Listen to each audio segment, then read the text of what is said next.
وكذلك يجتبيك ربك ويعلمك من تأويل الأحاديث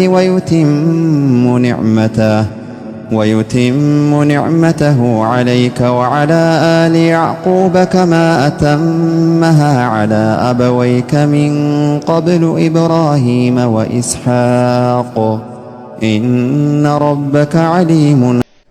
محمد ሰዎችን ታላላቅ ትቶ ባሪያዎቻቸውና ረዳቶቻቸው ጋር ሄደ። ውለታው መመለሱ በዚያ ያለቀ በፍጹም ወላሂ ቢላል ሆይ አሉ አሁንም ከካዕባው ላይ ውጣ ሰዎችንም ተጣራ አስቡ ከኔ ጋር ቢላል ቆመ። ቢላል ዑመርና አቡበክር ትከሻ ላይ ቆመ።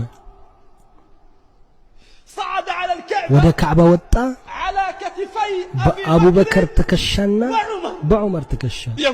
የዛን ቀን እሱ ቢላል ነው። ነብዩ ሰለላሁ ዐለይሂ ወሰለም ለቢላል ምን አሉት? ውለታውን ለመመለስ ቢላልን፣ ምክንያቱም ለዲኑ የሆነ ነገር አበርክቷልና። ቢላል ሆይ ወላሂ ይህች ካዕባ አላህ ዘንድ ትልቅ ናት። አንተ ደግሞ ቢላል ሆይ አላህ ዘንድ ከሷ የበለጥክ ነህ። ወላሂ ይህች ካዕባ ትልቅ ናት ቢላል ሆይ፣ ነገር ግን አንተ አላህ ዘንድ የበለጥክ ነህ። ከዛ የማያልቅ ርዝቅን በዱንያም በአኺራም አላህ ይስጠን። የማያልቅ ርዝቅን አላህ በዱንያም በአኺራም አላህ ይስጠን። የሰጠንን ነገር አላህ ይባርክልን። ዘውትር ያለማቋረጥ ዚክረ ዳረን አኺራን የሚያስታውሱ ባሮች አላህ ያድርገን። ለአኺራ የሚደክሙ የሚሰሩ የአላህ ባሮች ሁላችንም ያድርገን። ዱንያችንንም አኺራችንንም አላህ ያስተካክለው። ረበና አቲና ፊ ዱንያ ሐሰና ወፊል አኺረቲ ሐሰና ወቂና አዛበ ናር። ግን ምን አሉት ነቢዩ ዓለይሂ ሰላቱ ወሰላም ደስ ብሎ ሲያዩት ወለይሰት ሊ አይኮማጨው ለኔ አይደለም ማለት ነብዩ አለይሂ ሰላቱ ሰላም። እንግዲህ ለርሱ አንተዬ ምን ትለው ለሱ ማር ለመረረው ምላሱ ሰይዲ አላዬ። አንድ ሙስሊም ሰጋጅ ሰላተ ዙሁርን እየሰገደ ነበር። ለአምስተኛ ረክዓ ተነስቶ ቆመ። ወለም የዝኩር ዚያደተ ኢላ ወሁወ ፊ ተሸሁድ። ይሄን አምስተኛ ረክዓ መጨመሩን ግን አላስታወሰም አተህያቱ ቁጭ ብሎ በሚቀራበት ጊዜ እንጂ ሙሉ ረክዓውን ካጠናቀቀ በኋላ ነው። ተሸሁድ ቁጭ ባለበት አሁን የነበረው ቂያም አራተኛ ሳይሆን አምስተኛ መሆኑን አስታወሰ። ታዲያ ምን ያደርግ ሲባል ፈዩክሚሉ ተሸሁድ፣ ያን የጀመረውን ተሸሁዱን ይጨርሰዋል። ወዩሰሊም፣ ወደ ቀኝ ወደ ግራ ያሰላምታል። ሰላቱ ተጠናቀቀ ማለት ነው።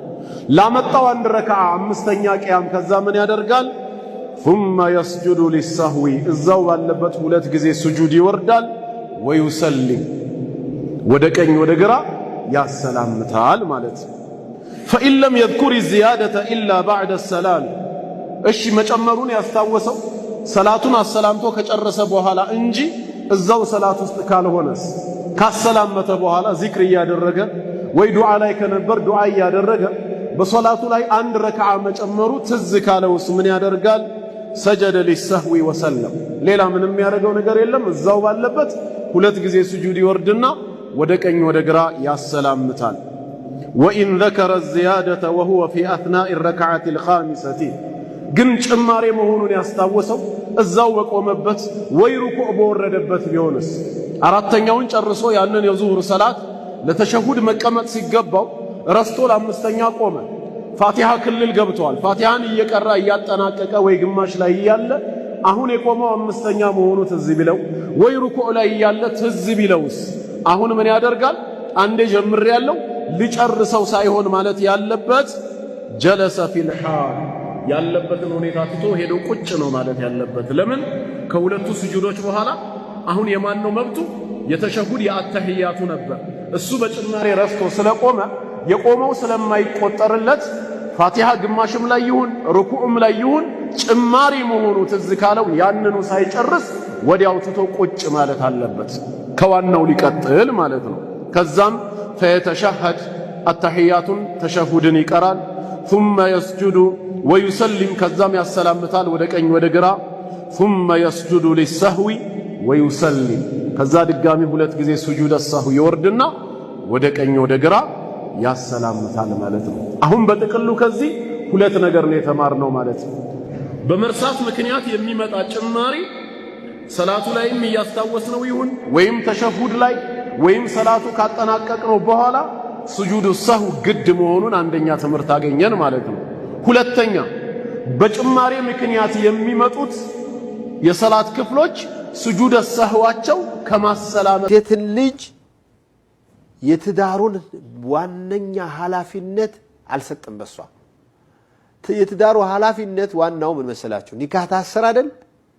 ሲታሰር እሷም ተስማምታ እሱም ተስማምተው የሷ ቤተሰብ ባለበት እሱም ሚዜዎቹ ጓደኞቹ ዘመዶቹ ባሉበት ኒካህ ይታሰራል።